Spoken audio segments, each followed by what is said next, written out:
మనమంట మనకు శాంతి కావాలి, కానీ నిశ్శబ్దం మనల్ని అసహనంగా చేస్తుంది.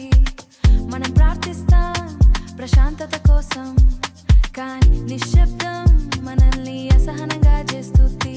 మనం ప్రార్థిస్తాం ప్రశాంతత కోసం, తర్వాత శబ్దాన్ని వెతుకుతాం.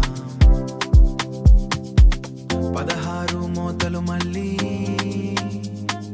శాంతి కోసం యుద్ధం, శాంతి ఖాళీగా అనిపిస్తుంది. నిశ్శబ్దంగా అనిపిస్తోంది, శబ్దం భారంగా అనిపిస్తోంది, కాబట్టి మనం బయలుదేరుతాం.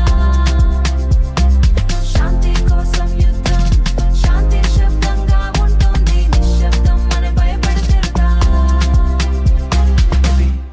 మనం పోరానప్పుడు, ధూళి కూర్చున్నప్పుడు, భూమి అనుభూతి అవుతుంది అని పౌతున్నప్పుడు. ముందు శత్రువు లేడు,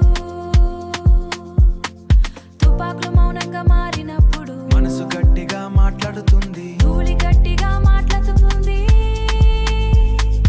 ఒంటరిగా మనకు తెలియదు, నిశ్చలంగా ఎలా ఉండ మనం గర్జన కోసం వెతుకుతాం. మనకు బలంగా అనిపించేందుకు ఎందు మనం నిశ్శబ్దం నుండి పారిపోతాం. అది చాలా లోతైనది, చాలా నిజమైనది. ఎందుకు దాన్ని బలహీనతగా పిలుస్తాది, మనల్ని అనుభూతి చేయిస్తుంది. యుద్ధం లేకుండా మనం ఎవరం, యుద్ధం లేకుండా మనం ఎవరం. కేవల శ్వాస, కేవలం హృదయం. మనము శాంతిలో జీవించగలమా? ప్రారంభించు మన జెండాలను సృష్టిస్తాం, మన జెండాలను సృష్టిస్తాం. మన గీతలను గీస్తాం, మన వైపుల ఎంచుకుంటాం.